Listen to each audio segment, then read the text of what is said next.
Initial reviews for Terminator Resistance from traditional media were broadly negative, but within a few hours of launch, positive user reviews emerged. It didn't take long before comment sections, Reddit threads, and several YouTube channels were full of positive sentiment, ranging from outright praise to cautious recommendations. As someone with a fondness for janky mid-tier games that would never score higher than a 7, this immediately piqued my interest. Perhaps as a testament to its underdog popularity, it took a long time for Terminator Resistance to hit a price point I deemed suitable for a low-risk purchase. I eventually picked up the Xbox One version to play on an Xbox Series S, the release day experience, I guess. And while I don't begrudge my purchase, I found it a staggeringly middling experience, elevated by one standout element.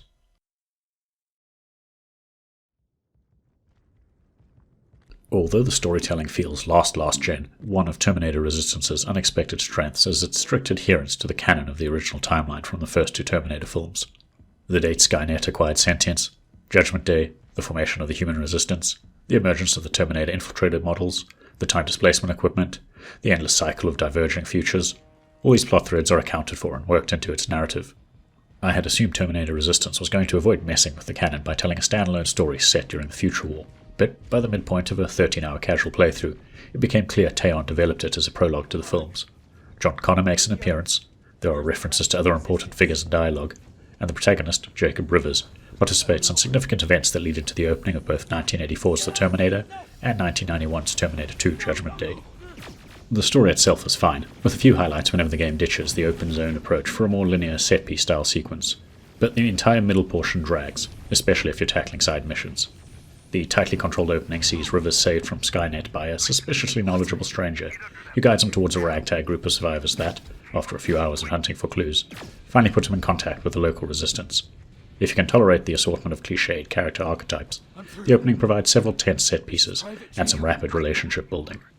The primary missions see you search through abandoned resistant outposts, sneak through a Skynet-controlled hospital to free some captured resistant soldiers, come face-to-face with a Terminator infiltrator that's been tracking down Rivers, take down an HK tank, and storm the central core. The more open zones also offer no shortage of rudimentary fetch quests that raise the trust level of civilian survivors, that, in turn, reveal more about their backstory and the current state of the world. It's a dated but familiar structure. However, the dialogue and choice-driven role-playing elements feel half-baked. Regardless of the choices you make, or whether you complete or ignore side missions, 90% of the experience plays out exactly the same way. There's always an easy alternative as to why events can still occur, as the central narrative and ending sequence is beholden to the first two Terminator movies. The longer you play, the more obvious it is that the civilian survivors are irrelevant to the overarching plot, yet they account for the bulk of the role-playing moments. Any significant changes to their fate are mostly relegated to a narrated montage, while the system feels so transparent it's easy to get the best ending. When in doubt, be nice, and always follow the stranger's advice. Ultimately, they felt like an excuse to add depth to an incredibly basic choice and consequence system, and the in-game impact is minimal. Two optional survivors you can save during the prologue just hang around in the corners doing nothing. Completing a mission to find a puppy or chalk for a young survivor Patrick leads to a few visual changes in the shelter, but primarily serves as a means to notch up the trust meter of his sister Jennifer. The same logic applies to the doctor Erin and the mechanic Ryan, with higher trust levels from completing side missions making it easier to influence their fate leading into the finale. Oh, of course, no RPG is complete without romance options, and both Jessica and the Resistance leader Baron fall neatly into the damaged woman looking for a strong man archetype. Your trust meter is therefore also your ticket to potential romance. With one or both of them, Terminator Resistance doesn't judge. If you're foolish enough to select the dialogue option with the heart icon next to it, you'll be treated to some spectacularly bad first-person sex scenes, featuring music and moaning straight out of vintage pornography, and serving as a reminder that fade to black is always the right choice in video games. So I've had a dig at the storytelling and the limited choice-driven outcomes, but it's the traditional gameplay mechanics that make and eventually break Terminator Resistance. The best way to describe it is maybe a scaled-back Fallout 4, set in the Terminator universe. It's no open world, but you explore smaller zones sequentially as the story plays out and the situation evolves. You'll interact with minor characters and even fight alongside small groups of resistant soldiers, typically impervious to harm until the plot decides otherwise. Also it features similarly janky shooting that never feels as responsive or precise as a dedicated FPS, at odds with the ability to hit weak spots and inflict critical damage. It's competent enough, and maybe better when using a mouse and keyboard, but the focus is clearly on upgrading Rivers' abilities and his arsenal to produce bigger damage numbers. I feel part of that initial post-launch positivity has to do with the opening hours. You're stuck with an assortment of conventional human firearms that are fine for spider scouts and drones, but larger robots force you to get an angle on them to hit their weak spots and deal significant damage. Although encounters are rare and heavily scripted at first, The hulking Series 800 Terminators are invulnerable to standard firearms, and need to be stealth passed, or, if you're flush with crafting resources, pipe bombed. If you up the default difficulty a notch to make all mistakes potentially fatal, the opening hours force you to explore the semi-open environments carefully, use the rudimentary stealth system to get a good angle before attacking, engage in hit-and-run tactics against groups of foes, and continuously scavenge to craft explosives and healing items. It feels like the kind of battle a resistance fighter would be waging, and the Terminators prove a particularly terrifying enemy that, as a bonus, require no complex AI. Once detected, they march doggedly towards you at a brisk yet unhurried pace, their red eyes and plasma shots emerging from the distant gloom. Of course, Terminator Resistance has RPG-like mechanics integrated into the gameplay too, so you're constantly earning XP towards new levels and investing skill points into 3 branching but straightforward tech trees. There are some powerful abilities at the end of each branch, think health regeneration or the ability to use Terminator weapons, but most are just incremental upgrades to damage done with weapons and explosives, increased toughness, more effective stealth, and improved efficiency when crafting, lockpicking, and hacking. In theory, this gives you some control over your character build, but it doesn't pan out that way. Firstly, skill upgrades are level gated, so you can't super specialize early on. Secondly, while you can prioritize your point distribution within these level brackets, there's more than enough XP to unlock all but 1 or 2 of the skills by the finale.